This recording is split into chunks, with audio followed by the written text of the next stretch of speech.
Hey, Tom Auger here. I don't really do YouTube disassembly videos. The only reason I'm doing this one is because I really couldn't find anything on the interwebs or on YouTube about how to actually disassemble a Traktor Audio 10 sound card. It looks like it should be really, really easy. Unfortunately, it isn't. I guess it's good old German over-engineering.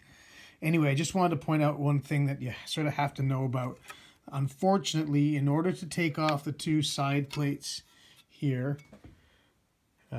which look like they ought to be able to come off on their own, and you can kind of start to pry them off, but don't get fooled. That's not what you got to do. You got to take off this piece here, this plastic sort of cover.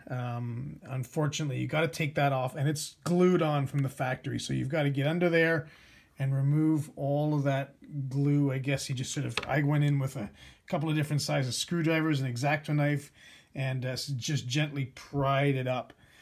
Then next gotcha here, these little things here, these are diffusers for the LEDs, makes it look really hot, really nice. Unfortunately, they're kind of loose, so right there you see they pop right out. So being mindful of that when you're disassembling this unit.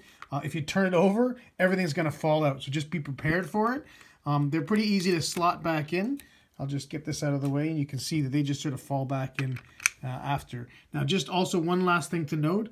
Not only is there the diffusers, the plexiglass or the acrylic, but then there's a little plastic diffuser here to just sort of give it that really soft look, and those sort of fit in to the respective slots. Now, some of them are glued on to the back of the lid, but some of them, as you see, they'll come off, in which case, you just sort of make sure once you put the acrylic diffuser back in. So let's just drop that in.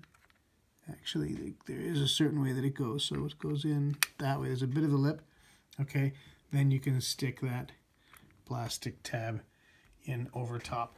Once that's on, once that's off, you just unscrew it here and here, and you pull this thing off. And by the time this is like this sort of here, it won't come off actually until you get your side pieces off, but you can sort of just jiggle it and it'll eventually come off.